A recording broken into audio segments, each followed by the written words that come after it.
The NFL draft is a week away. Yeah. 1 week from today, we'll know where our first rounders for our teams will be playing for. I'm excited to see what my Bears and Broncos do. But what about y'all? Nazir, you were up there. What was it like yesterday? And Broncos. I gotta get used to that. So, but anyways, Yeah. yeah, Yeah.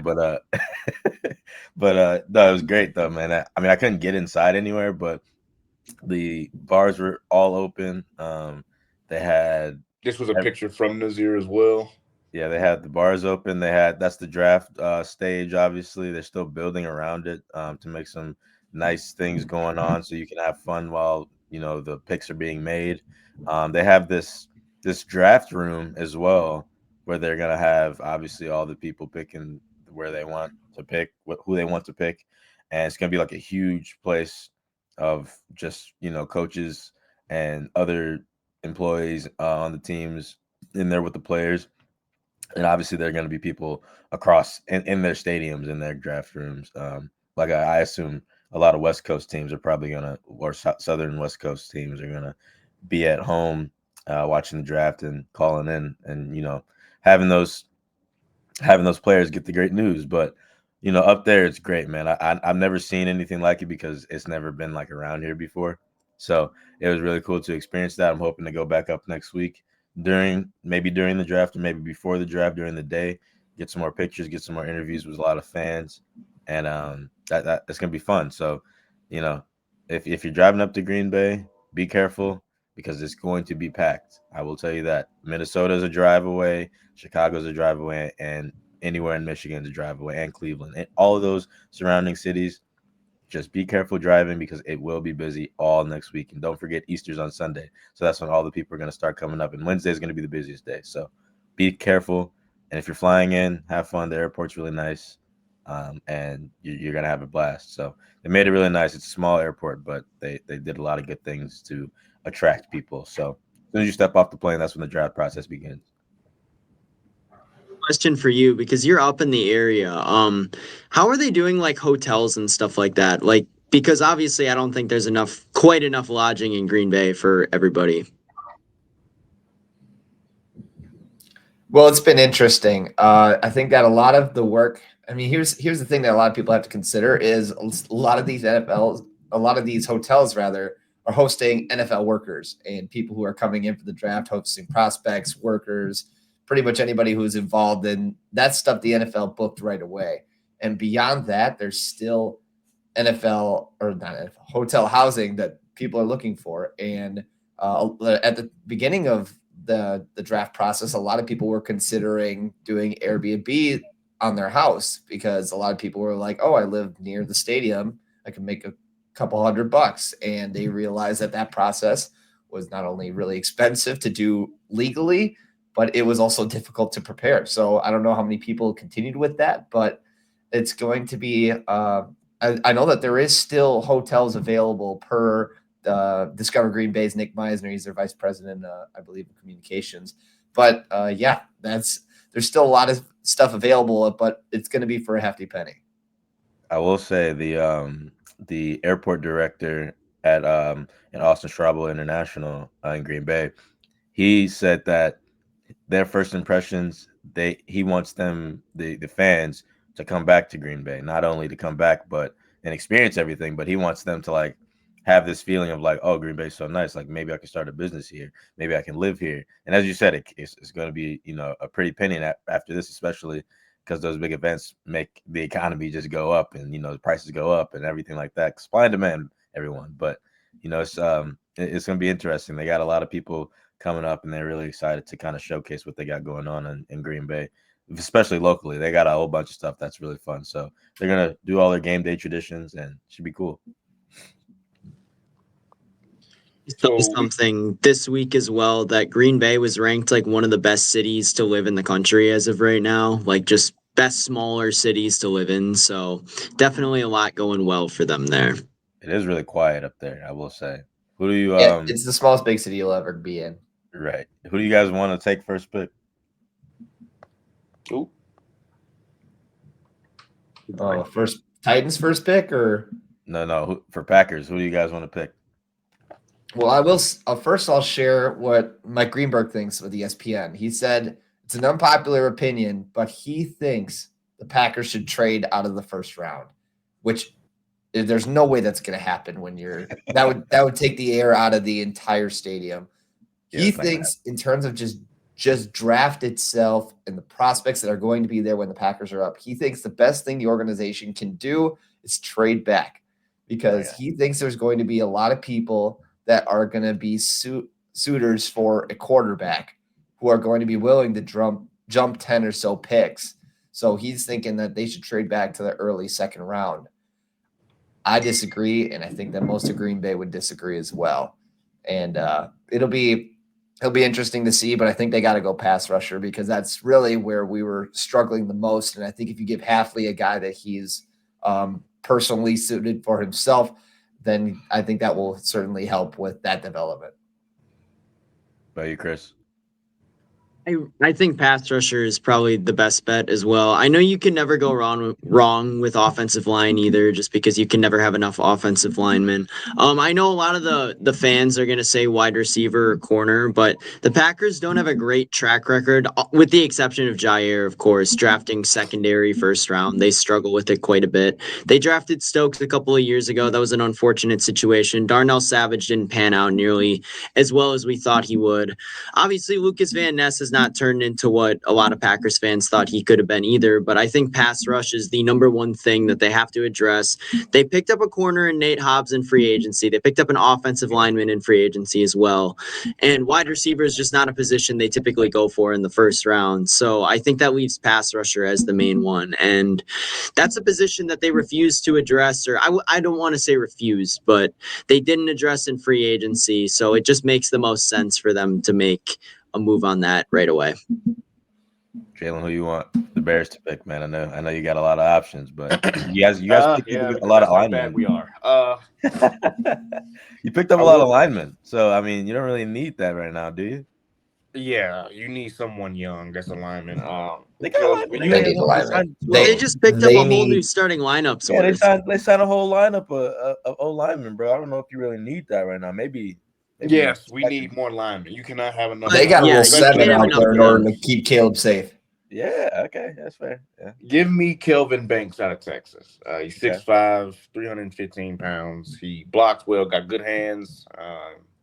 He ran a 40-yard dash of 5.16, so it's not really like you don't really care about the dash for linemen, but he does have a 32-inch vert, so I will say that. But I mean, he's athletic. I want him to be. I don't know where would I put him at. I think I would probably put him on the guard spot. Put him on the guard. Try to see if it works, but if not, then just leave him at O tackle. But yeah, we need more linemen. We don't need another running back. We got 2 of them. You can always get another running back in like round 2 or 3. You want Genty? Genty's going to make it that I far. I like Genty a lot. I mean, he's perfect for our system, but we need the lineman. I mean, the first round pick has to be a lineman. Like, it has to be a lineman. Because as we've seen in the past, when you draft or when you sign so many linemen, how has that worked last year? It did not work at all. Caleb still had led the league in sacks, and it was a historical record that's also because of they drafted 2 skill players in the first round last year, right? And that was because which they needed linemen. No, hold on. Yeah, and they refused. I thought the second pick shouldn't have been Roma Duzier. I think that was a bit of a mistake on their part. And he didn't do, I mean, obviously he's very young. He's still got time to develop as a player, but he didn't do anything last year. Jalen, we got to start blaming Caleb Williams for those sacks, man. I don't know if the O-line was bad, but like he held the ball for like 10 seconds every. Oh, don't get it twisted. I would love to blame Caleb Williams, as you know. Okay, well, that's what I'm saying. Like having those linemen, those good linemen, those experienced linemen now, like it's all up to Caleb now, in my opinion. Yeah, now it's up to Caleb, but I think you still need some linemen for him to grow with, to have like, for him to he's going to be there for a while, you know. Yeah, I feel you. Okay, well, and men that the Bears picked up were older veterans too, like Joe Tooney, I believe, is over 32 or 33. I don't remember off the top of my head. And obviously picking those guys up for the short term is good, but like you said, the growth for a quarterback with his O-line is crucial. When you look at Josh Allen, he's grown with his linemen. When you look at Lamar Jackson or even Jared Goff, they drafted linemen, or the linemen were there already. The line was there, and I love Ben. I love what Ben Johnson is doing. Address the trenches, because that is what we've been preaching to this organization for about the last 50 years. Please get linemen and look at the trenches. They never done it. They just do it now because they feel like they have the quarterback of the future, which they do. But I just want to know where that was at with Fields. But we're not gonna go there. But get the lineman for the first pick, and then you can draft a running back in like round 2 and 3 and things like that and beyond. But you need a first round lineman, because look at how the Chargers were with Joe Yeah. Alt. Let me tell you something about Joe Alt. He should have run. He should have won or been in contention for Rookie of the Year last year because he had a historic rookie offensive lineman year, and I cannot stand the fact that O linemen do not receive rewards for anything. It kind of blows my mind. But those O linemen that get drafted first round, they have high expectations and they usually pan out pretty well, unless you're like the Raiders and draft one and they just get dog walked every year. A few years ago, I forget his name, but he was getting destroyed in the middle every time he stepped on the field. But man, as a hardball lover, man, I know he's not going to pick a wideout for us. I know that's what. Man, let me bring something up. That just because you mentioned it, when are the Raiders going to draft someone good? They haven't done that, I don't think, at all in our lifetime. You know, They I continue to suck. I listened to this podcast with this NFL scout, and he used to work for the Eagles and the Raiders at one point. And he used to work for the Eagles, and no, he used to work in Nevada or something like that on the radio station. And he always says that, when he was in radio, he was always just shitting on the Raiders because his boss told him to, and it brought the most listeners. And they've never picked anyone that is really, really good. They had a good team like 3 years ago, made the playoffs, but they let it all go. Their coaching situation is just never pan out because there's always a situation behind the scenes. I don't know what the Raiders' problem is. I don't really care because I'm glad we beat them as many times as we can. So I'm hoping they continue to not do that, but they did just pick up Geno Smith, so maybe that'll help them out a little bit at quarterback. But as a hardball lover, I know we're not going to get a receiver. I just want Tyler Warren. If we're not gonna get a receiver, get another lineman or get a tight end. We need a tight end. After I saw Will Dissly do some horrible stuff last year, And you I telling need. us to get Genty. Hey, I would love Genty too. I would love Scatabo too. Oh my goodness, either one of those, they would I be think very. Genty's going to go to the Raiders at 6. That I think. it seems like a Vegas type Oh move, if you know what no I'm. way, no They're way he not goes going top to take 10. Genty. No way they go I don't top know. 10. I don't know. We were talking about this on Hawk Talk on Tuesday, and all of us were in agreement on that. No way they They're going go to take top someone who 10. is supposed to be taken on day 2. Yeah, there's That's no how they way. always do it. Yeah, there's no way they take Ashton Genty in a top 10. No way. It's not gonna happen. They don't As for value my running back. as for my Broncos, they need to get Amarion Hampton. Okay, Amarion that would be Hampton. a good pickup. You guys have We don't have a running back. Broncos have a good You got organization when it comes McLaughlin, to but drafting. you need a running back. Yeah. I mean I would The love running right back too. path. They're on the right path for sure. The defense is legit for them, and I think Bo Nix is probably going to take another step this year. How big it is, I don't know yet. I think it really depends on how much the wide receivers grow with him as well. But if they can get a rock solid running back in there, because that was one of their biggest weaknesses last year, that could really See, help this Jalen, year. that the Broncos are the exact opposite of the Bears. Yeah, they They got a just line. they got a line and they have a young quarterback that can grow with them. Quinn Miners, he's been on that team for what 4 or 5 years now, Yeah, and he's Whitewater alum, by the way. Of Whitewater alum. course. Hey, fun quick story Dub about dub. him. My track coach Josh Ireland, he would help this guy do his starts for the combine, and we were in there for practice one day, and he just big dude just doing these crazy quick starts, keeping up with the track athletes and the starts at least, not during the whole run down the 600 or 60 meter indoors, but when I tell you his quickness and quickness off the line is like uncomparable to like I've never seen a lineman move that fast, especially just off the line. Like he needed help with it, obviously with the 40-yard dash, and Dude, when I tell you that Broncos O line is going to be like an issue, it's going to be an issue, bro. Like that, he's highest paid guard in the league, D3 wonder. Like, I mean that team's good. I'm mostly scared of the Broncos. I'm not scared of the Chiefs. But yeah, that's what I'm saying. You get Omarion Hampton. He would had two 1,500-yard seasons in back-to-back seasons. He had 15 touchdowns in both of those seasons with less than 300 carries. So I'm like, yes, that's crazy. let me grab him. Yeah, that would be nice, bro. I want Michael Williams from Georgia. He's a mean guy on defense. Oh my goodness, I would love that, but he's not gonna fall that far. But that'd be great. Yeah, that'd be pretty awesome. Gonna leave that. Yeah, I have a question too because biggest news I think of the last week is Shedeur Sanders doing this last minute meeting with the Giants. That's going to happen today.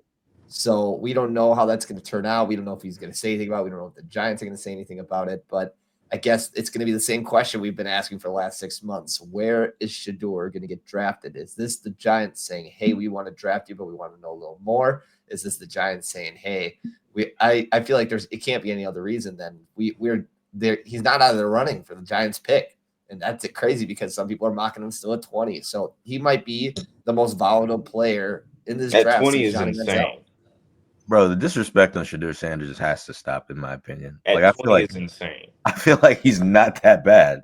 I feel like he went to Georgia, or not Georgia. He went to Colorado and Jackson State, and he's never had a good O-line. When you're a quarterback in college and you don't have a good O-line and you still perform at a pretty good level, I feel like that transitions well into the NFL because you're not going to start off with a good O-line. The Giants do not have a good O-line. They don't have anything. And the thing with the Giants is, man, they just picked up.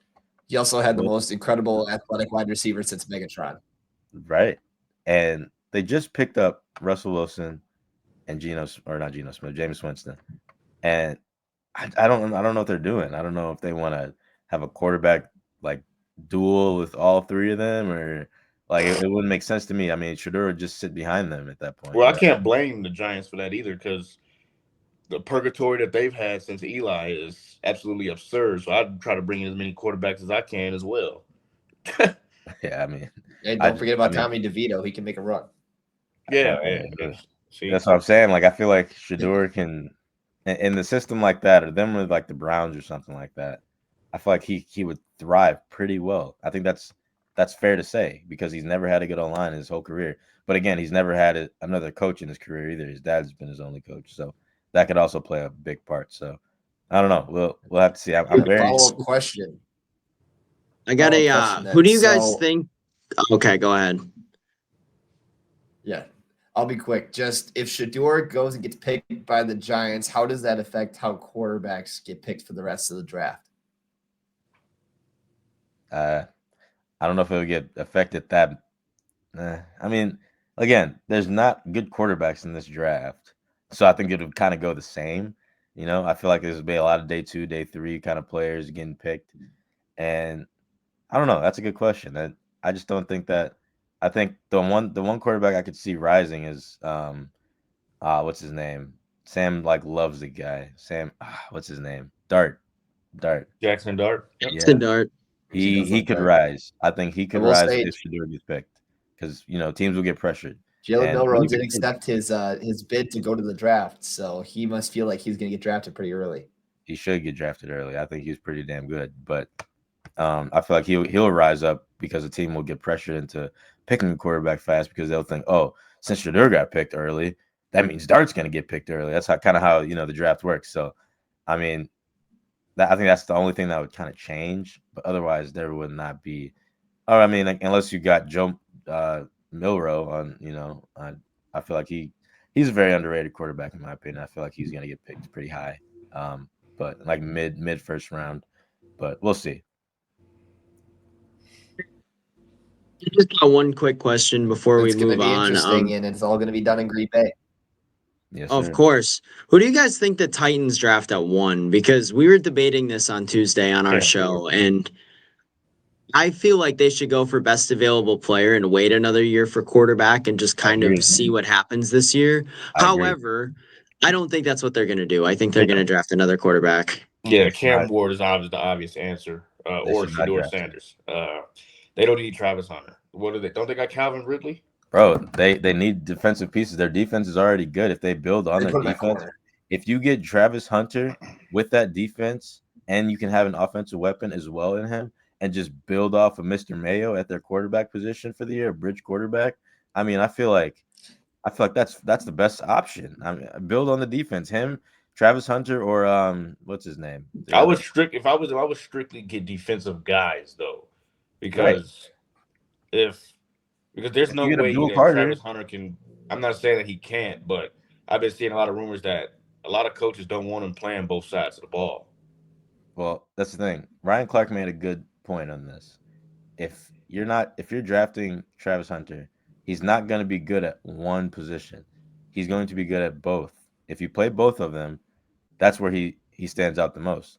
Him playing just wideout, you're not going to feel comfortable of him going across from like Cam Ward and being able to beat him the entire game. And flip side, you're not going to want him going on like Jamar Chase and him guarding him and being comfortable with that the entire game. It's not going to happen. If you flip him, if you flip both positions with him and have him play like he plays, I feel like that would benefit you more. And I feel like the Titans can do that because they don't have a lot of expectation. They can try a lot of stuff. So, I mean, either him or Abdul Carter, I wouldn't mind. Yeah, that'd be pretty. Oh, Abdul Carter might be interesting as well. I feel like that's a good opportunity for them. So, that's just me. So,